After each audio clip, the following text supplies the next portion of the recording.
Welcome to Tony at 12. I'm Tony LeBlanc, and today I'm in conversation with Guy Meyer, Chief Executive Officer of Catenae Innovation, and our main subject is going to be about digital vaccine certificates. Welcome, Guy. Good to see you. Thank you very much for sparing me some time. You're more than welcome, Tony. Good to meet you as well. But first of all, we must inquire about your previous job in the movie industry. Tell us all about that, because you were involved with Disney and Paramount and all sorts of people of that ilk. Yeah, I had the good fortune to work in the film industry for many years with really lovely people, and it's incredibly exciting. New films coming out every 3 weeks on average. And the business I ran got involved in creating marketing and marketing promotional material for films. So we never really had a quiet moment. What was fantastic was the ability, and I know a lot of the team used to live for this, really, was the ability. We got invited to go to film premieres in the West End. And a lot of them would head up to London and go strut around on the red carpet. Not myself, that's not my style particularly, shall we say. was a little too old for that, frankly. But they used to, it's lovely, really energetic, exciting, vibrant industry to be working in. And actually, very sadly, in terms of theatres throughout the country, they really are lying silent. They really are lying silent. And part that takes us into the conversation for today is like, how do we open up theatres in a way that's safe for people to feel safe to go to, not just in terms of cinema, but actually also West End theatre, decimated by the pandemic. I believe the actual amount of trade going through is about 5% of what it was, and that has a huge impact and has had on people's lives. But fortunately, fantastic news throughout the UK has been the whole vaccination program, the success that is, and that is a world, we're leading the world in that regards. It is a world success. We found over here on Alderney that because we've got no intensive care facility, Guernsey, who basically run our health system for us, gave us priority in terms of vaccinations, and we've done very well. I think everybody over the age of 50 has been done now, so and that's the second jab as well. So they're proceeding really well. So you moved on from the movie industry to Catenae to open up on digital options. So you obviously saw, the way ahead. Well, I'm not sure I saw it, although it was foisted on me. It's a bit of both, really. Good fortune. Yeah. And I've always loved technology, from cinema projectors are a technology in themselves. 35mm, 70mm film is technology in itself. But I was in the cinema industry when it moved from what we would call analog, so film, to digital, and having films distributed coming over from Los Angeles across a huge pipe run by BT, fiber optic across the Atlantic, and coming straight into our systems, really. I mean, that's how the transformation occurred, and it occurred really fast. And I'm now working in a PLC, which is a media technology based up in London. We've also got a base up in the Northeast in Newcastle. And so it's looking at how can technology really help improve people's lives. Yeah. And you're also involved with Cinovate Global. Yeah, that's correct. How does that work?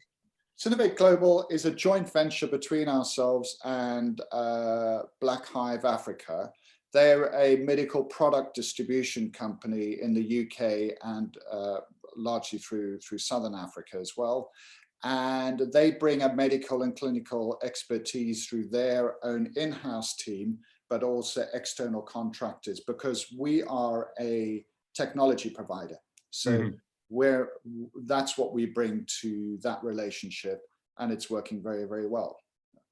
Tell us now, Guy, about the actual concept of a digital vaccine certificate.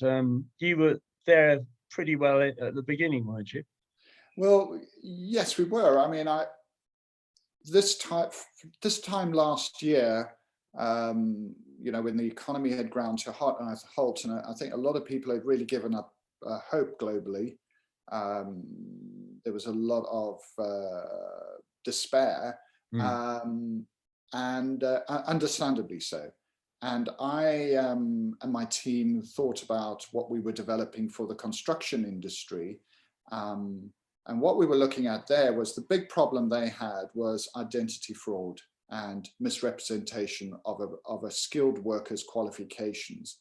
And the impact in the construction industry is quite significant. So, for example, if a crane driver has permission to drive a crane up to, say, 10 meters, and they fraudulently use a PDF editing system, which you can get, to a penny these days, and you go in and you change that 10 to 15 or 20, and then they go onto a construction site and they're driving a crane which is working at 20 meters up, and they have an accident.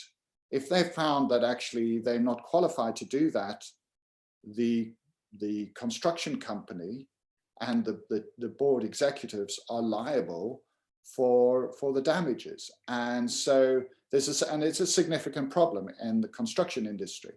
So we were working on that, and our team thought, well, actually, COVID-19 status, whether you are testing negative, testing positive, or indeed now these days, whether you've had a vaccination, is not that far removed. The key piece here really is to make sure that the quality and the veracity and the truthfulness of the data that you put into the system is 100%. In the tech world, we have a statement: you put rubbish in, you get rubbish out. Sure. And that's me being a little polite, shall we say. We can imagine. So the important thing really is, and the UK government are in consultation with businesses and the public sector, and this is not to do with vaccination passports at all. It's really about how do you open up government databases to help the population. So, for example, the DVLC in 2015 opened up their database to be able to prove that I am who I say I am, and I've got a valid driver's license. Yeah. And that's done through a specialist code, and it means it's very easy to hire cars. Now they're looking at, well, how do they expand upon that whole process? And to go back to our technology, we already had our construction ID app, and we innovated it to be able to allow for the input of data, test results, to go into a database. And and to this date, we then currently feed those into Public Health England, which has been, since last October, has been an obligation on any private company who are performing tests on people. Yeah. Because the thing is that obviously getting the economy going is going to be very important. Travel is going to enter into the equation. When one thinks of countries like Spain, who rely so much on tourism to keep their economy going. But at the moment, Guy, I hear that if you're coming in to Heathrow, you can take up to 7 hours to be processed, to go through on presumably a paper basis. So you're hoping presumably to be able to speed that up quite considerably if it's accepted. Absolutely, yes. I mean, that's the whole thing, is to how do you make things as easy as possible for people to move safely and securely. We can never eliminate risk 100% in anything we do in life, but what we can do is lower the risk. And as much as we really appreciate the concerns around the accuracy of what people are revealing, and more importantly, to know that the person, it's my information. Yeah. I'm in charge of it. I need to be in charge of it. And our system is GDPR compliant. That means I am in control of my information. It is securely stored, and I have the right to be forgotten within the app. So if I want to be forgotten, all I do is delete my app, and that's me gone off the system. You know, we hear a lot though through the media that lots of people are shouting discrimination, discrimination. I don't see how that comes into this sort of situation, really. We're not about discrimination, and No. if people don't have a smartphone, then they can still rely on a piece of paper. Yeah. But as you say, it's about getting through a barrier, and being able to do that as quickly as possible. This is all really, it's about the choice of individuals to be able to travel securely and feel as confident, to your point about economies opening up and expanding, and local communities opening up and expanding. We need to be able to reduce the fear that exists for a lot of people and valid concerns as to whether they are going to be infected. Yeah. To my point, you can never be 100% sure, but at least we can make as sure as we possibly can that the person and people that you're sitting next to on an aeroplane or on public transport or on a cruise liner are not inadvertently, and they would not necessarily know that they have the coronavirus, because even if you have the vaccine, you can still catch coronavirus. Sure. Yeah. The thing, the other word that crops up from time to time is compulsion. Now, we've visited Africa quite a few times in the past. And one of the things that we've always had to produce before being allowed into the country concerned was a yellow fever certificate. So I really don't see what all the fuss is in terms of people saying, oh, I don't want to do this, I don't want to do this.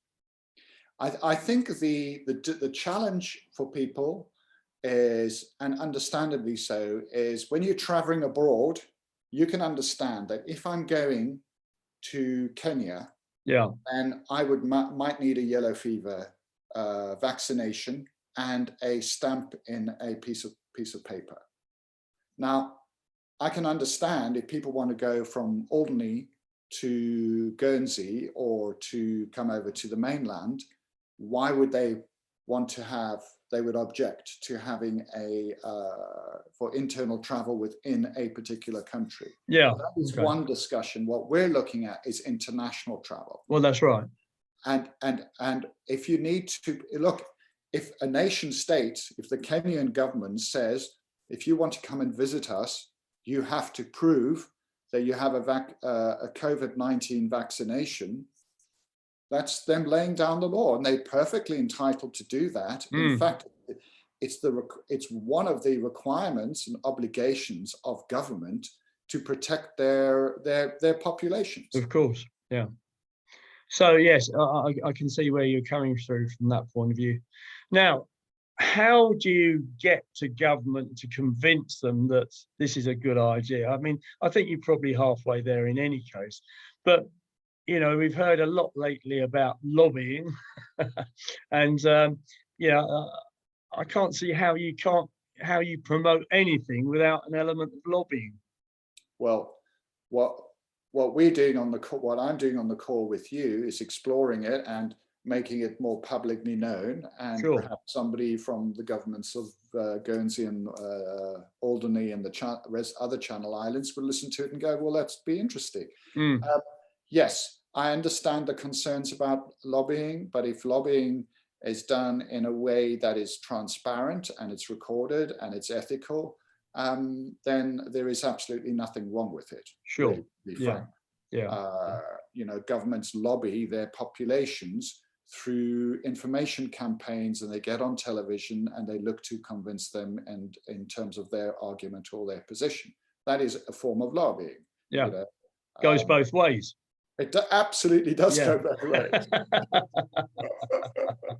But, presumably you then, having convinced, say, the UK government to go ahead with the concept, you've then got to get the countries that are actually going to be receiving the tourists and the business people to accept it as well. Is that going to be difficult? Well, I don't think it will be, provided that, back to the point that the information that you put in has got to be gold standard.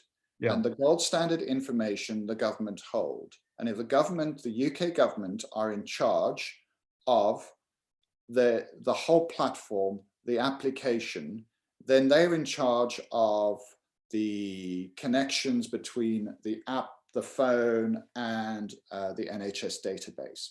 One of the things that happens is that when people want to travel, they then have to get some documentation. So they need to get in touch with their GP. And every time they get in, rightly so, that's the only way at the moment is for them to get in touch with their GP.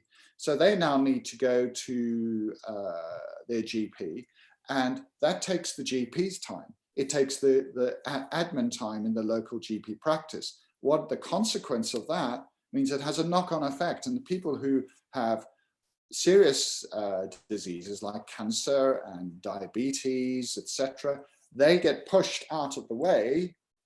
Yeah. Because there's only so much a GP practice can do. The other part of really is what I want to show you is the difference really is, and I'm perhaps you've got one of these as well. I got a little. I've got one, and indeed it's going to be laminated. Well, good for you. It's good to laminate it. Yeah. But this one, it doesn't have my name on it. No. It's a bit bent and beaten up because it's been sitting in my wallet, and that's all it's got. It's almost a bearer document. You can go online and you can buy these online, and you can fill them in yourself. Yeah. So the point being, with a digital wallet sitting on a mobile phone, is that it's completely secure. And if I want it, no information sits on the phone. It all gets pulled off a database, and the database needs to be authenticated, and the database needs to be controlled by central government or the regional governments or the Channel Islands. And I believe 78% of the UK population have now got smartphones. So it's not a big deal anymore, is it really? In fact, that statistic is now sitting at 84% of the UK population have a smartphone. Good heavens. And 99% of people between the ages of 16 and 54 have a smartphone. And for those of us who don't have smartphones, well, then you resort back to a paper certificate. Yeah, but the majority would be able to use the facility on their phone.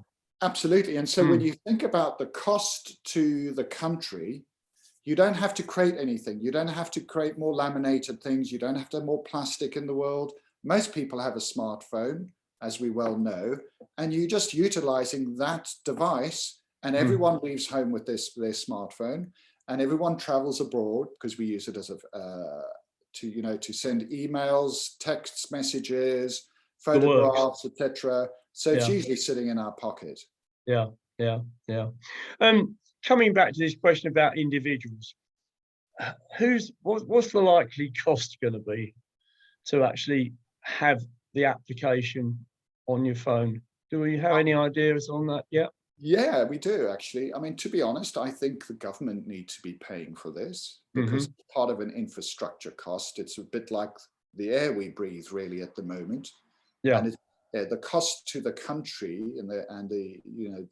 is so huge that the cost of this application and technology is not going to be vast. We'd be looking at somewhere of less than £1 a month per person. If you compare that to the cost of a PCR test, and even these PCR tests were running at about well over £80 for a test, and they then take 3 days to deliver, by which stage, by the time you get your, Guy doesn't have COVID, I may well be infected, but I'm using an out-of-date test. The lateral flow tests, which are very fast, still do have a cost. And you know, that information, the vaccine, as you say, most of the 50-year-olds in Alderney have been vaccinated. So that information sits there. We all know that as to the current status of the various populations around the UK.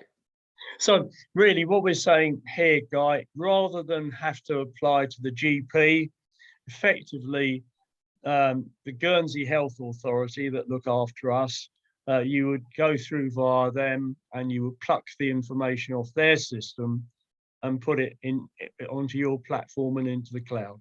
Now, yes and no.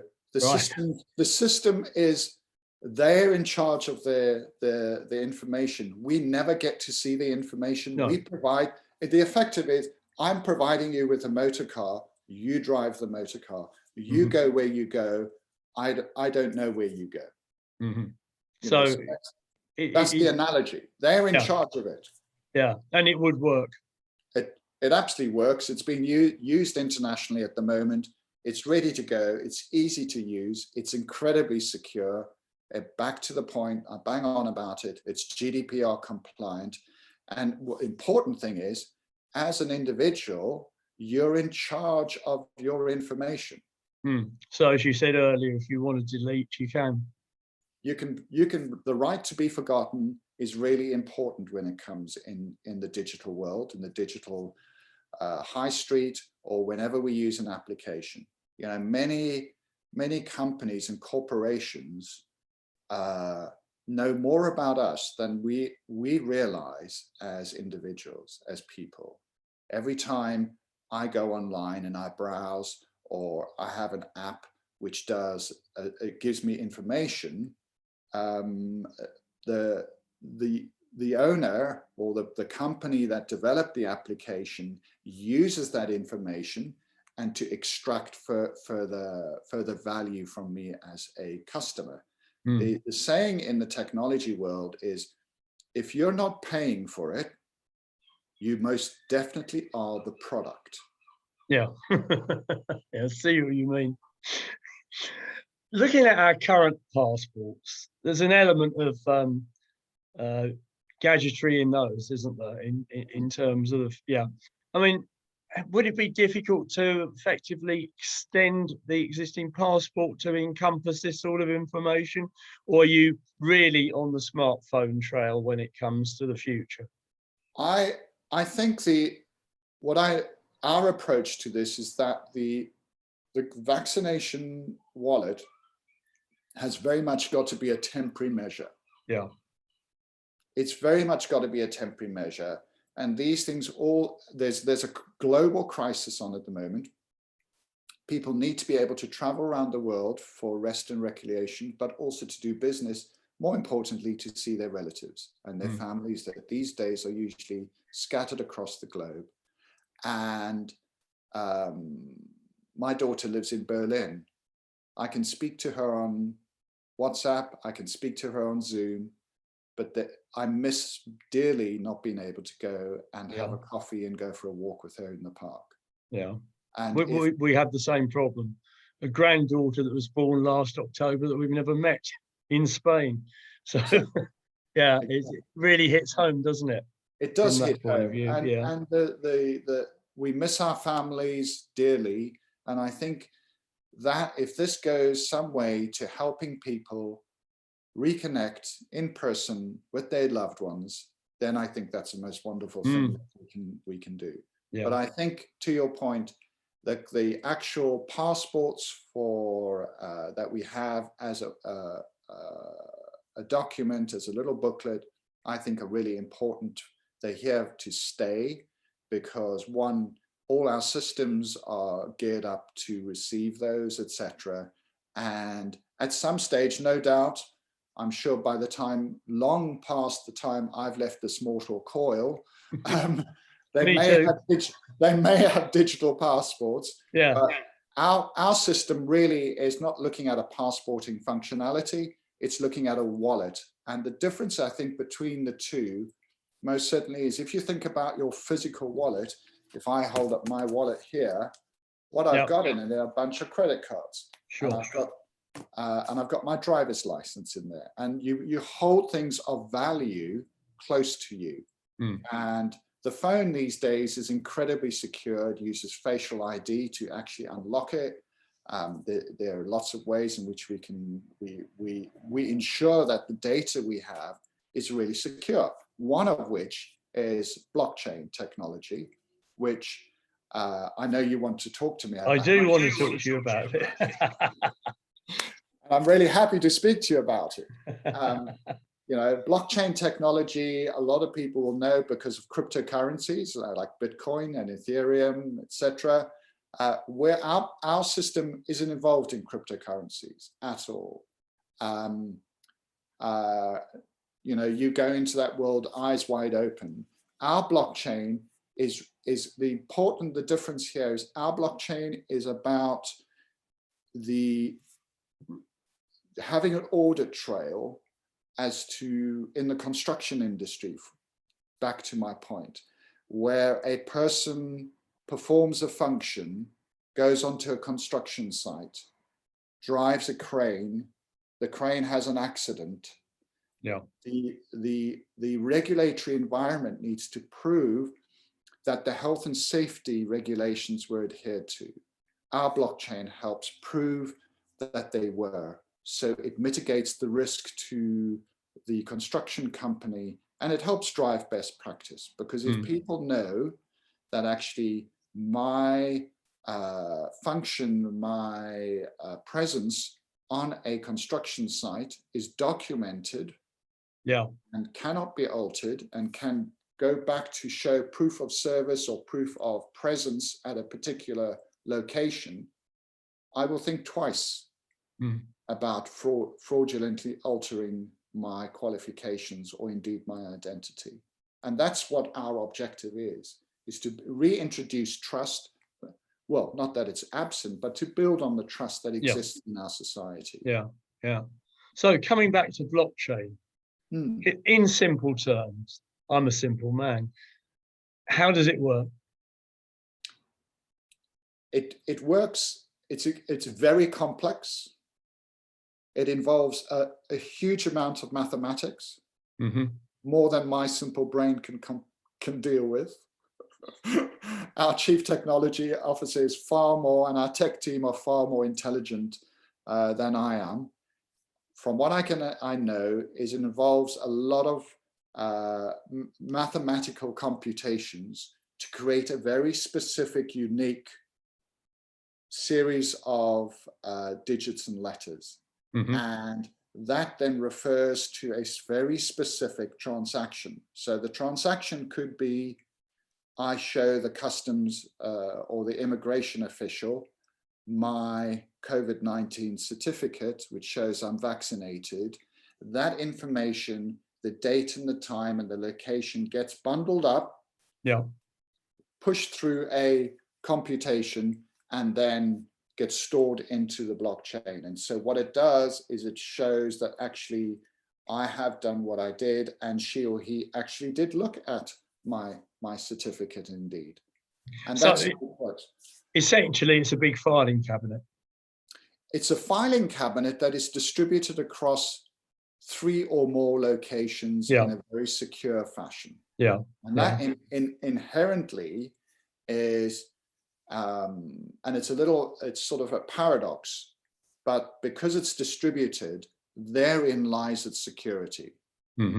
People always try to get into Fort Knox, and I do believe that one day they will. But if Fort Knox is a whole lot of repositories, then it's very difficult to get into all of them at the same time. It lies in the key. Now, tell us a little bit about Bitcoins, because this is another thing. I don't understand how you have any currency which isn't backed somewhere in the world by a central bank of some sort. And I hear that you mine it on your computer and it uses vast amounts of electricity. So every Bitcoin, and to my point, every has a different series of digits, Yeah. a number associated with it. It has a unique identifier. And the miner's task is to create that unique series of numbers. And that uses a huge amount of energy. It's very complex. Cryptocurrencies and tokens is a very complex system and platform that's designed for it. And to your point, yes, the currencies that we understand, the paper and the fiat currencies, is what most people would call them, are usually backed by something like gold, or indeed governance. Yeah. Governance. At the very least, the government guarantees, I promise to pay. That's right. Yeah. That's yeah. right. Yeah. So, and it's like going into any unique system. If you buy in and accept the rules, and you understand the playing field, then that's what you go and do. To me, it's something I certainly wouldn't get involved in. No. I'm a little too cautious for that. You know, I think part of the difficulty with cryptocurrencies, and this is where central banks and governments, I mean, they are exploring them, because I think there is an efficiency in a digital currency, absolutely. The difficulty really is, how do you know where the person who's holding the currency, how do you know who they got that from? Yeah. And how do you know it's money laundering is the big challenge? I was going to say, it appears to be an invitation to money laundering, doesn't it? It's a real challenge. There's enough money laundering as it is, with the checks and balances and audit trails and regulations, etc., that we have in our economies at the moment. That is the difficulty, and you know, the reluctance on banks, not central banks, but banks generally, to accept payment and from a cryptocurrency, is they have a regulatory obligation to ensure that any money coming into their system, into their bank, comes from a clean source. Clean source, correct. Although it doesn't necessarily always happen that way, does it? No, and we won't quote any names of any banks, will we? No, we certainly won't. But Guy, you can see the point. The problem lies yeah. And of course, you know, you're talking big numbers as well, potentially, aren't you? Are huge. I mean, absolutely. You know, people are billionaires, crypto billionaires. You know, and good luck to them. Yeah, absolutely. But you know, it's a currency that can fluctuate wildly. Yes. Yeah. And I prefer to have a steady as she goes type approach. Me too, Guy. Me too. Guy, it's been an absolute pleasure talking to you. Thank you so much for sparing us some time. I'm sure our viewers are going to find it very, very interesting in terms of, you know, seeing how things progress. My view is that if they can come up with a vaccine in a year, they should be able to come up with a digital certificate in a shorter space of time than that. Well, the truth is, we have it already. We've already come up with it. Yeah. It's here. Yeah. Okay. Well, let's cross our fingers and hope to see it operating shortly.